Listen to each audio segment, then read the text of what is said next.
Hello dear students, आज के इस वीडियो लेक्चर में मैं आप सभी के साथ हमारे कॉलेज की टॉपर ने इकोनॉमिक्स में कितने मार्क्स स्कोर किए हैं वो शेयर करने वाली हूँ और उसके पेपर की प्रेजेंटेशन आप लोगों को दिखाने वाली हूँ कि किस तरीके से उसने आंसर के प्रेजेंटेशन दिए हैं।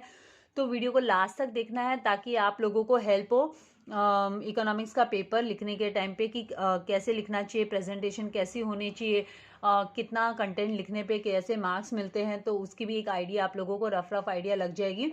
तो उसके अकॉर्डिंगली आप लोग अपने रिवीजन कर सकते हैं बोर्ड एग्जाम के लिए। बोर्ड एग्जाम काफ़ी नियरेस्ट है। आप लोगों का इकोनॉमिक्स का पेपर जो है वो 9 मार्च को है। बीके के पेपर के बाद, तो बीके का पेपर के बाद आपको एक ही दिन का टाइम बीच में जो है छुट्टी है, एक ही दिन का टाइम मिलने वाला है।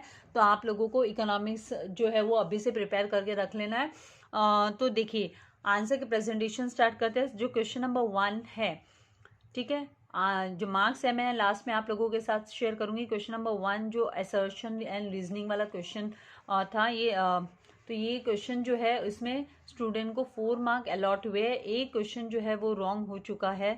तो यहाँ पे एक क्वेश्चन रॉन्ग होने की वजह आंसर जो लिखा है क्वेश्चन का आंसर वो रॉन्ग हो गया है। तो 4 मार्क्स अलॉट हुए क्वेश्चन नंबर 1A में। फिर यहाँ पर जो है क्वेश्चन नंबर 1 का बी जो है complete the sentence, complete the statement है। तो कंप्लीट द स्टेटमेंट में स्टूडेंट ने फुल मार्क्स स्कोर किए हैं।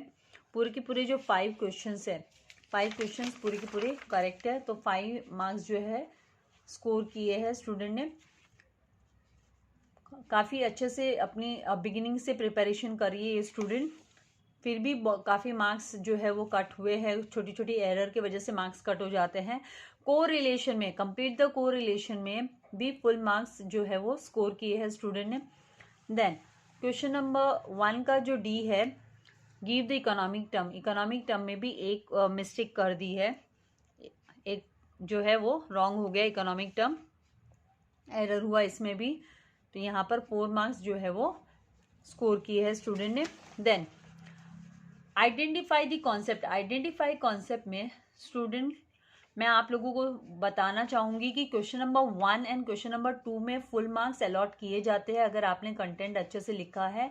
तो देखिए आंसर की प्रेजेंटेशन किस तरीके से है। यहाँ पर question number 2A identify concept है, जहाँ पर जो है आंसर प्रेजेंटेशन स्टूडेंट ने आइडेंटिफाई कॉन्सेप्ट को अलग से लिखा है। 1 मार्क इसके लिए अलॉटेड होता है एंड 1 मार्क जो आप एक्सप्लेनेशन देते हो, पूरा जो एक्सप्लेन करते हो उसके लिए 1 मार्क्स अलॉटेड होता है। तो आप कितना अच्छा प्रेजेंटेशन करते हो उसके हिसाब से आपको मार्क्स मिलता है। यहाँ पे फुल स्कोर करने के पूरे पूरे चांसेस होते हैं। तो ये जो है क्वेश्चन नंबर 2A, यहाँ पे 3 क्वेश्चन अटेंड करने होते हैं और तीनों में स्टूडेंट को फुल 2 मार्क्स मिला है क्योंकि स्टूडेंट ने उतना अच्छे से प्रेजेंटेशन दिया है, एक्सप्लेनेशन दिया है। देन क्वेश्चन नंबर 2B जो है वो डिस्टिंग्विश बिटवीन का क्वेश्चन आता है बोर्ड में भी। तो डिस्टिंग्विश बिटवीन में पहला जो आप देख सकते हैं, डिस्टिंग्विश बिटवीन का जो लिखा है स्टूडेंट ने, पहला क्वेश्चन का आंसर दिया परफेक्ट कंपटीशन एंड मोनोपोली, ठीक है। तो यहाँ पर मीनिंग, पहला 1 मार्क जो होता है वो मीनिंग के लिए होता है and 1 mark allotted for the other difference point. तो यहाँ पे स्टूडेंट ने 2 मार्क्स स्कोर किए हैं। नेक्स्ट जो क्वेश्चन है expansion of demand and increase in demand, इसमें भी स्टूडेंट ने जो है वो फुल 2 मार्क्स स्कोर किए हैं। डिमांड कर्व के बारे में बताया है। इट इज़ नॉट नेसेसरी कि यहाँ पर आप डायग्राम दो, डिस्टिंग्विश बिटवीन में आप डायग्राम दो, नेसेसरी नहीं है। अगर आप कॉन्फिडेंट नहीं हो तो डायग्राम मत बनाइए। आप कर्व कैसे मूव करता है वो आप बता सकते हैं, लिख सकते हैं इन वर्ड्स। फिर total utility and marginal utility, ये भी डिस्टिंग्विश बिटवीन में था। तो यहाँ पर क्वेश्चन में था, तो यहाँ पर स्टूडेंट ने इस तरीके से पॉइंट लिखकर कि meaning and then second at the point of society क्या पोजीशन है टीयू का, तो वो स्टूडेंट ने दिया है। तो यहाँ पर भी फुल मार्क मिला है। तो मतलब क्वेश्चन नंबर 2 में स्टूडेंट ने पूरा का पूरा 12 मार्क्स स्कोर किया है। क्वेश्चन नंबर 1 में 2 जो मार्क्स हैं वो चले गए थे, क्वेश्चन 2 में फुल मार्क्स स्कोर किया है। नाउ आते हैं क्वेश्चन नंबर 3 पे, जहाँ पे क्वेश्चन नंबर 3 में स्टूडेंट ने किस तरीके से प्रेजेंटेशन किया। 3 में पहले स्टूडेंट ने छोटा सा इंट्रोडक्शन दिया है नॉन टैक्स रेवेन्यू के बारे में, explain for non tax revenue, okay. तो यहाँ पर स्टूडेंट ने छोटा सा एक मीनिंग करके इंट्रोडक्शन दे दिया, मतलब इंट्रोडक्शन दे दिया नॉन टैक्स रेवेन्यू गवर्नमेंट की कौन सी टाइप की रेवेन्यू होती है, ओके। और उसके बाद में जो पॉइंटर्स है नॉन टैक्स रेवेन्यू के अंडर में क्या क्या आता है, fees, fines, penalties, special levies, prices of goods and services, borrowings, ठीक है। तो ये इस तरीके से प्रेजेंटेशन दिया है स्टूडेंट ने। आप दे सकते हैं इस तरीके से प्रेजेंटेशन, और इस तरीके से नहीं देना है तो आप जस्ट पॉइंटर लिखकर भी और बाद में पॉइंटर को आप एक्सप्लेन कर सकते हो। तो यहाँ पे 5 पॉइंट्स उसने मेंशन किए हैं, 5 नॉन टैक्स रेवेन्यू के अंडर के 5 पॉइंट्स लिखे हेडिंग पॉइंट, और फिर बाद में एक एक करके इन हेडिंग पॉइंट्स का एक्सप्लेनेशन लिखा है। तो ये हेडिंग पॉइंट का एक्सप्लेनेशन आपके सामने। तो 5 के 5 पॉइंट स्टूडेंट ने एक्सप्लेन कर दिए, 5 पॉइंट एक्सप्लेन किए हैं और काफ़ी अच्छे से लिखा है स्टूडेंट ने यहाँ पर। तो स्टूडेंट को 3.5 मार्क जो है वो रिसीव हुआ है क्वेश्चन नंबर 1 के। क्वेश्चन नंबर 3 का एक क्वेश्चन आंसर जब किया है तो 3.5 रिसीव हुआ है। फिर क्वेश्चन नंबर 3 में ही यहाँ पर स्टूडेंट ने सेकेंड क्वेश्चन जो किया वो मोनोपोलिस्टिक मार्केट को लेकर था। Features of monopolistic market, explain any 4 features of monopolistic market. तो फिर से मीनिंग, मतलब मोनोपोलिस्टिक मार्केट के फीचर्स में जो है वो monopoly market as well as perfect competition के कॉम्बिनेशंस होते हैं, लिखा है एक लाइन में। आप छोटा सा एक इंट्रो, 3.5 मैक्सिमम मिलता है, 4 मिलता भी नहीं है। फीचर्स को इस तरीके से दिखाया है, हेडिंग पॉइंट्स को, एंड बाद में एक एक करके जो है वो हेडिंग पॉइंट को उसने एक्सप्लेन किया है। Presentation also matters at time. तो यहाँ इस तरीके से 5 पॉइंट्स जो है वो एक्सप्लेन किए। तो यहाँ पर भी स्टूडेंट ने जो है 3.5 मार्क स्कोर किया है। फिर अगर हम क्वेश्चन नंबर 4 पे जाएंगे, ये क्वेश्चन नंबर 3 का थर्ड क्वेश्चन, क्योंकि 3 क्वेश्चन करने होते हैं क्वेश्चन नंबर 3 में भी। तो यहाँ पे माइक्रो इकोनॉमिक्स एंड उसके फीचर्स। तो माइक्रो इकोनॉमिक्स क्या होता है, is the study of behaviour of small individual units like individual firm, income, demand etcetera.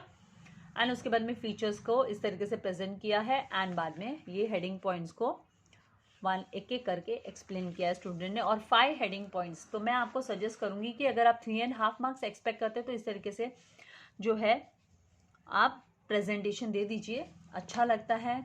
Answer का प्रेजेंटेशन भी अच्छा होना चाहिए मैक्सिमम स्कोर करने के लिए। आंसर में जो कंटेंट लिखते हो आप, कॉन्सेप्ट, वो भी राइट कॉन्सेप्ट्स होने चाहिए।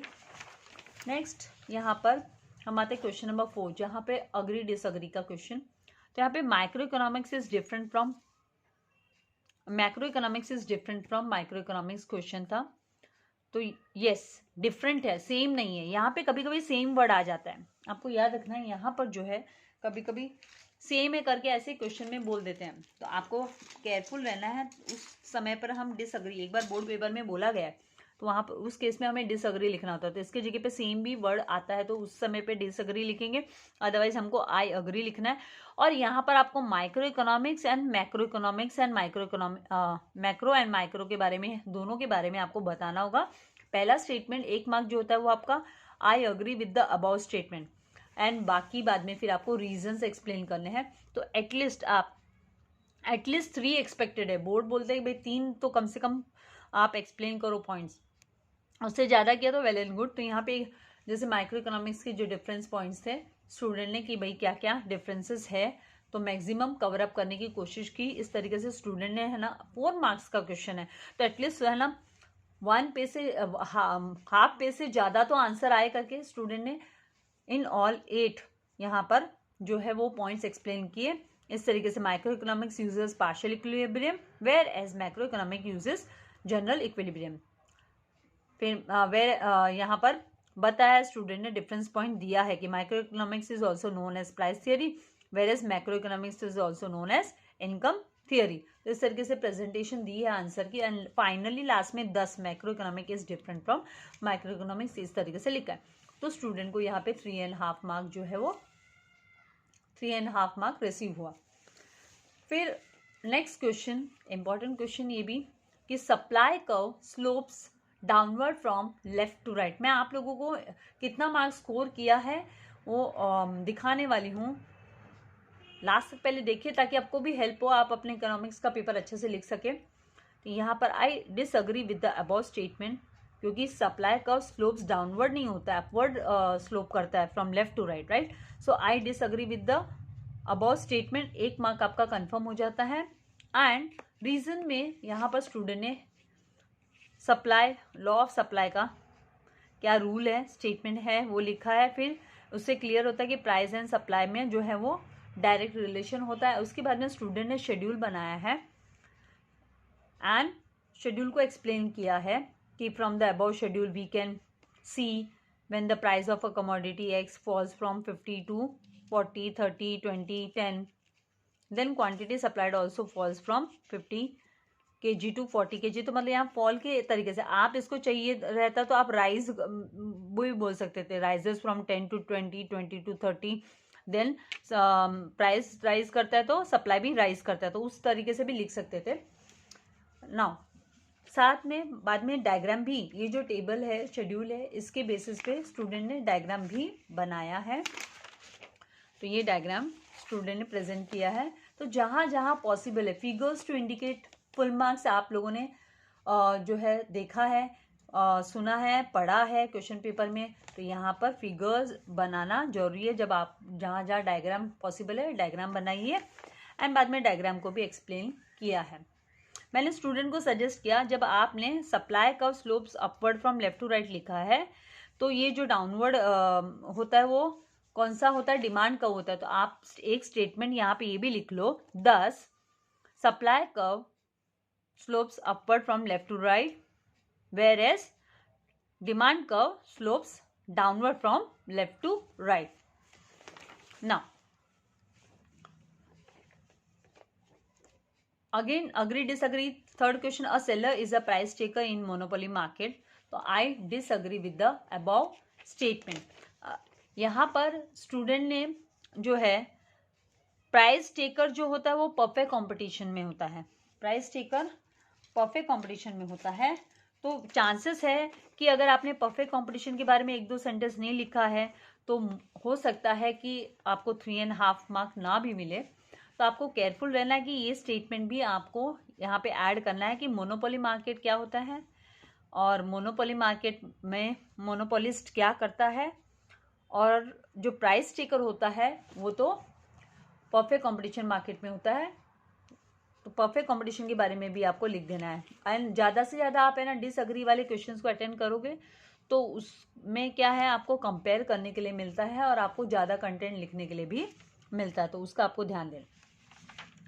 नाउ एक्टिविटी क्वेश्चन था, क्वेश्चन नंबर 5 एक्टिविटी वाला, पॉइंट ऑफ सटाइटी को ध्यान देना है कि पॉइंट ऑफ सटाइटी जो है हाईएस्ट पॉइंट होता है, ठीक है।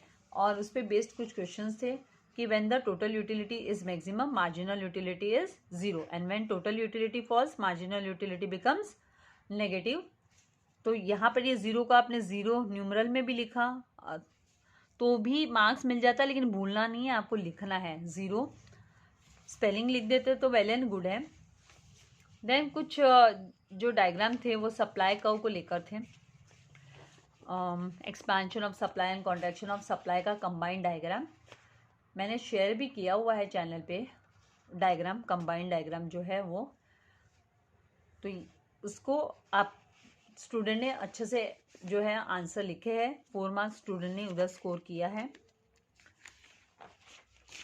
फिर perfect price elasticity of demand वो एक्सप्लेन करना था स्टूडेंट को, price elasticity of demand question number 6 में। क्वेश्चन नंबर 6 में वेरिएशन वाला क्वेश्चन भी पूछा गया था सेकेंड प्रीलिम्स में, and types of price elasticity of demand. तो यहाँ पर छोटा सा इंट्रोडक्शन, देन कितने टाइप्स के प्राइस इलास्टिसिटी है। फिर यहाँ पे स्टूडेंट ने एक मिस्टेक की है, मतलब और लिखना चाहिए था, कम लिखा है, उसके वजह से ज़्यादा मार्क्स स्कोर नहीं कर पाए। इस क्वेश्चन में 6.5 ही मिला है स्टूडेंट को। परफेक्टली इलास्टिक, तो परफेक्टली इलास्टिक क्या होता है उसको बताया है और उसके लिए क्या फॉर्मूला यूज़ करते हैं वैल्यू निकालने के लिए, तो इसका डायग्राम दिखाया है स्टूडेंट ने।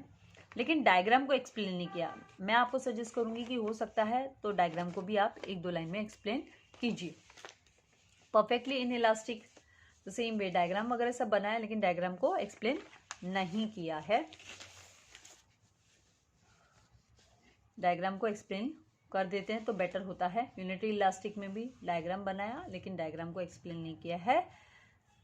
रिलेटिवली इलास्टिक सेम, यहाँ पर जो है वो 6.5 स्टूडेंट को मिला है। वैसे तो मैक्सिमम 7 ही देते हैं हम। ये लेंथी थोड़ा आंसर और इतने सारे डायग्राम थे, तो हर एग्जामिनर का अपना अपना वे होता है। थोड़ा बहुत मतलब हाफ मार्क का 1 मार्क का इधर उधर डिफरेंस हो जाता है। कंटेंट कैसे लिखा, तो यहाँ पे डायग्राम वगैरह और अच्छे से लेबल वगैरह किया है। इसके लिए स्टूडेंट को मैंने यहाँ पर 6.5 मार्क्स दिया है। अगर डायग्राम को एक्सप्लेन किया होता तो 7 मार्क्स तो मिल ही जाता। 7 से ज़्यादा हम नहीं देते हैं। देन यहाँ पर नेशनल इनकम को काउंटिंग के टाइम पे प्रैक्टिकल डिफिकल्टीज कौन सी आती है, तो नेशनल इनकम वाला छोटा सा इंट्रोडक्शन दिया है। देन प्रैक्टिकल डिफिकल्टीज कौन कौन से अराइज होते हैं स्टूडेंट ने लिखे। फिर ये जो पॉइंट्स है इन सबको स्टूडेंट ने अच्छे से एक्सप्लेन किया है। तो ओवरऑल स्टूडेंट ने पेपर जो है वो काफ़ी अच्छा लिखा, नीट एंड क्लीन है एंड अंडरलाइन भी किया है। यहाँ पे भी स्टूडेंट को 6.5 दिया है। 7 मार्क्स नहीं दिया है मैंने, और थोड़ा अच्छे से करने दो एग्ज़ाम की प्रिपरेशन और अच्छे से कर देने दो। तो इस तरीके से अपना पेपर प्रेजेंटेशन स्टूडेंट ने दिया। तो आप सब जानना चाहेंगे कि इतना लिखने के बावजूद कितने मार्क्स मिले होंगे स्टूडेंट को। टॉपर है, अभी तक की तो टॉपर है एंड होपिंग कि बोर्ड में भी टॉप करेगी। मेहनत कर रही है। अभी 19 डेज़ है, 19 डेज़ में और मेहनत हो जाएगी। यहाँ पर मैं इसके मार्क्स जो है वो आपके साथ शेयर कर रही हूँ। स्टूडेंट ने 72 मार्क्स स्कोर किए हैं। इतना पेपर लिखने के बाद स्टूडेंट को जो है वो 72 मार्क्स मिला है आउट ऑफ 80 सेकेंड प्रीलिम्स में। होपिंग फॉर द बेस्ट, क्योंकि बाय द टाइम और थोड़ी रिविजन होगी। तो ये जो ऑब्जेक्टिव में मिस्टेक हो गई थी, 2 ऑब्जेक्टिव करेक्ट रहते, 2 ऑब्जेक्टिव में मिस्टेक हुआ था, 74 डेफिनेटली स्टूडेंट को मिल ही जाता। तो आई होप ये पेपर देखने के बाद आपको हेल्प होगी कि किस तरीके से आंसर के प्रेजेंटेशन देना है। वीडियो को लाइक करना एंड शेयर करना नहीं भूलना है। Thank you very much. God bless you all dear students.